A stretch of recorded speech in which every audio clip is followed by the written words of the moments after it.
Hello, tonight I'm going to tie variations of mayfly olive nymph without discussing the exact fly, like what exact insect it imitates. So what I'm going to do is I'm going to use jig of tungsten.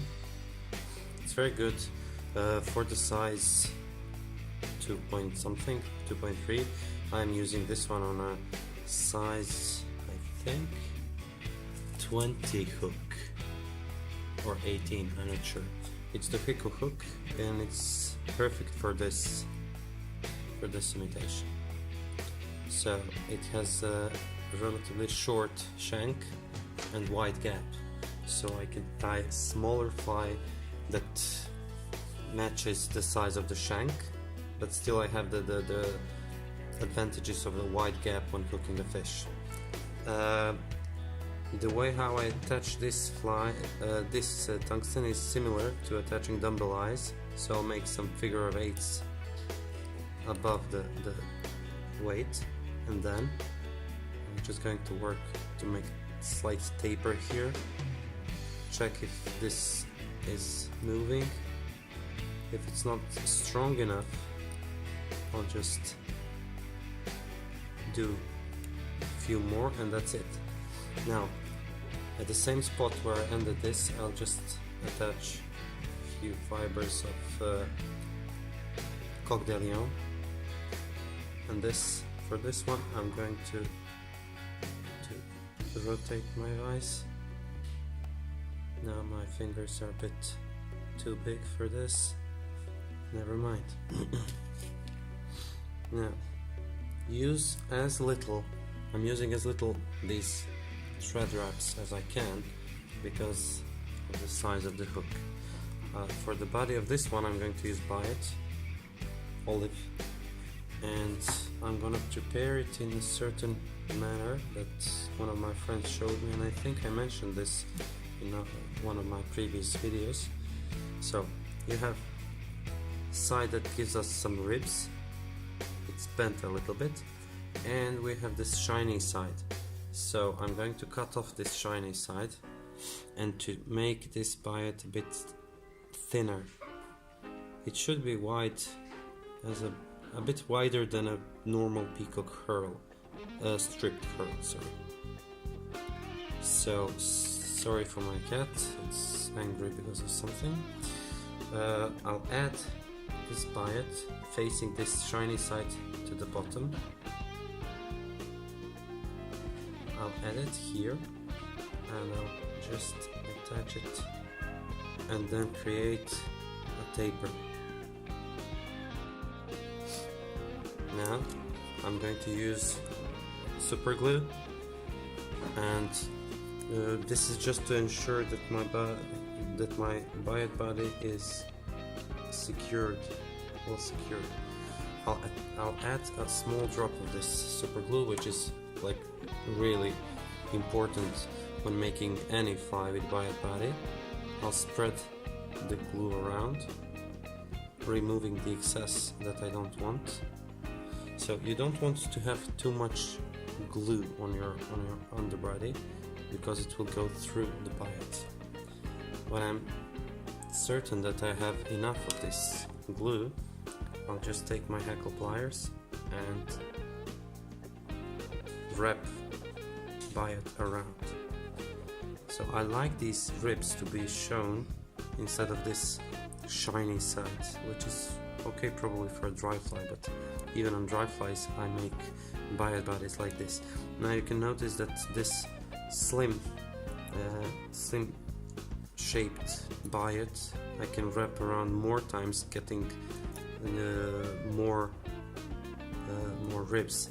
And you might notice just a few seconds ago that as I was wrapping around the Biot, the glue was I was pushing it towards head of the fly with each wrap of the Biot. So I'll secure this with a couple of turns, not too many, not necessary. Okay, got this success. Now to finish this fly, I need to remove my cat first. To finish this fly, I need to add just a small pinch of dubbing. In this case, this is a mixture of squirrel with some UV dubbing. So I'll make a small, short dubbing rope, and this is it. It has maybe 2 centimeters in length, and it might be even too much, but let's see. No, it's good. Now all it's left is to finish the fly.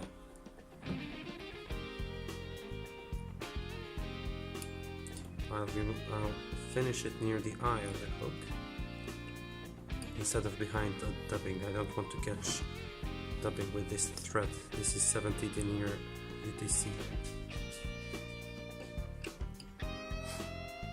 Okay. I have a crazy cat, I know. Now when I finish this, I'll just take my fingers and pull all of the hairs that are flaring up. I'll try to pull them down if possible. You can use any tool you like.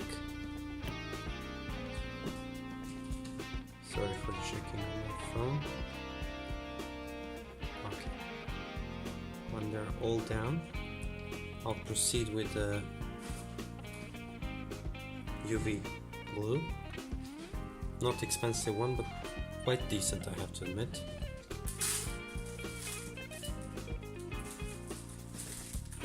And then I'll add just a small drop varnish into this hair.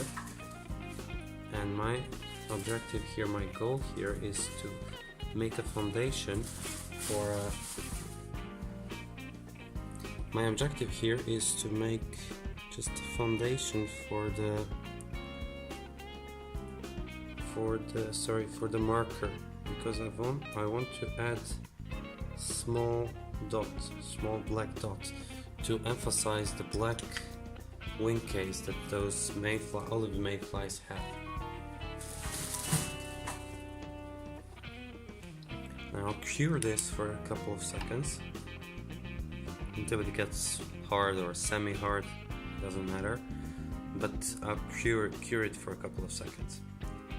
Then the next thing I have to do is to just color the back of the fly and add that distinctive black mark those flies have in nature. Just use any marker, permanent marker, adding the color, and this is quite good.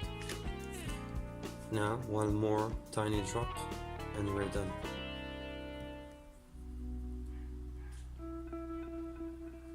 You can notice that I'm using just a small drop, not a like full-size drop you can take with a needle.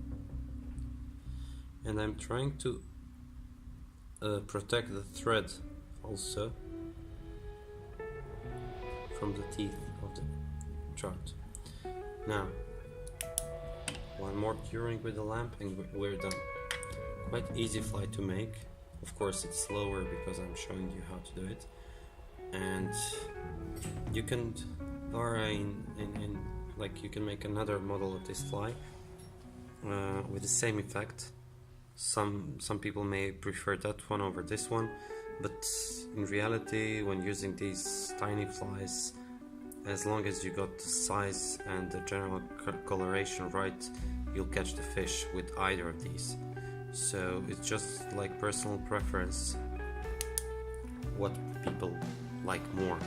So you can see the black distinctive part, a little bit of legs, nice solid body, nice tail, marked, because Coq de Leon is a definitely perfect tailing material. For the next one, that's maybe the closest fly to my favorite fly, pheasant tail.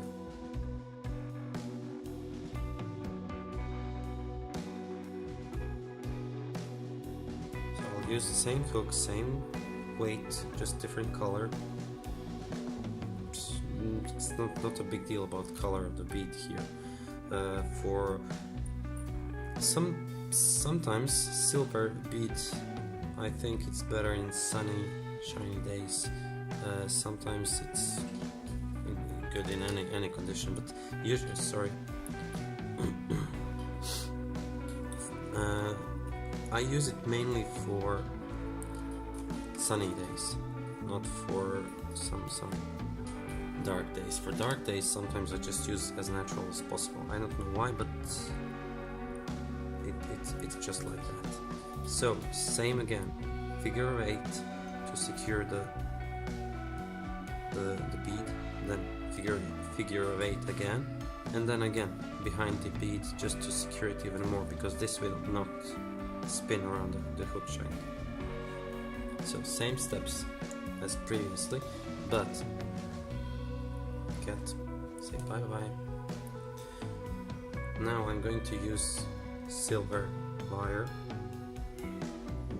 thin one. Okay.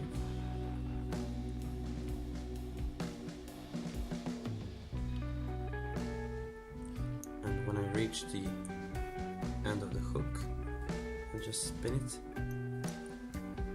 and proceed forward. Now I'm going to use pheasant tail, but not this regular side, rather I'm going to use this opposite one.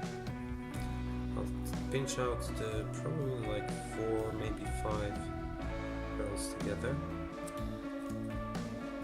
nicely aligned, and then I'm going to use these tips for the tail of my fly. So in this way, I'm not going to, like, this is one step less, so just 2 turns, 1.5, and then go back with your thread. What you want to do is to counter wrap, so in the opposite direction than you were wrapping your thread, wrap your pheasant tail. It's soft and you can hold it when you attach it near the head of the fly. So just go touching turns, make a nice tapered body. Here by the head, just catch it.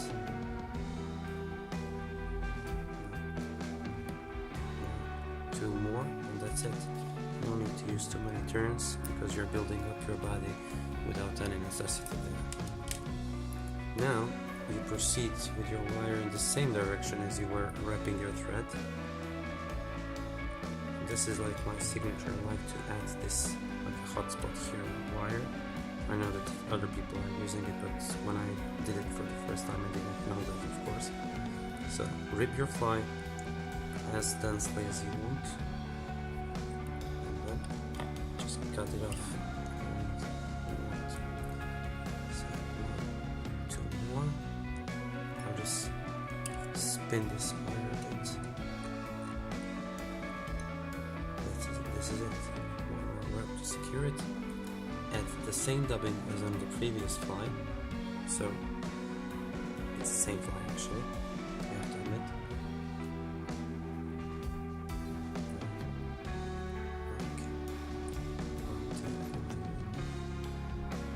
I'm just putting all this dubbing into one spot because I don't need it to be too wide. This fly is already small enough, so just one spot is enough to get right proportions. One wood finish, I always do 2 because sometimes these toothy fish, they can break one knot, but another one they cannot. When I'm done, I'm cutting it off, and then repeating the same process with my fingers, with UV, and that's it. You can notice the only thing that's different here is that the tail on this fly is short. It's because it's my personal preference. I'm doing pheasant tail in this way I just showed you. I like to make that short tail. I don't know why, but maybe because the pheasant tail is much thicker, and the tail, if you leave it too long, will look strange on a small fly. So I just make it short and it doesn't show as much. That's why I keep longer tails when I'm using Coq de Lion.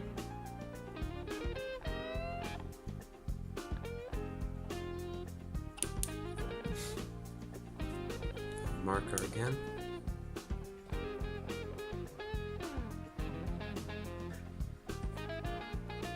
This is enough. And one tip when using cheap and, as some people say, not good UV glues, just leave it on the sun or near the sun source, for example near your window or wherever you think there is chance to get some UV rays. Just leave it there and for a couple of hours, and it will cure more, and it will last like forever. It will be tack free. I mean, this is cheap UV glue, as I said, and I never had any problem with that tacky problem that a lot of people are discussing everywhere. So it's quite a good method. Again, it was advised from a much more experienced dyer than I am. And this is what I do with all my flies when I'm making streamers. Those big heads that I create with the UV glue, I definitely want to leave outside on my balcony or somewhere to get a little bit of sunshine, and after that they're like rock hard. So this is another version of this olive mayfly nymph, size 20, but because I'm using jig-off weight, it's much heavier, so I can fish it deeper than usual flies with for example on size 20 you can put maximum 2mm speed, maybe 3, but this is heavy, really heavy. So again, you can see the distinctive black marking, nice olive body with a bit of flashy effect from the ribbing, nice little legs sticking out because I was using again dubbing with squirrel fur. This is it.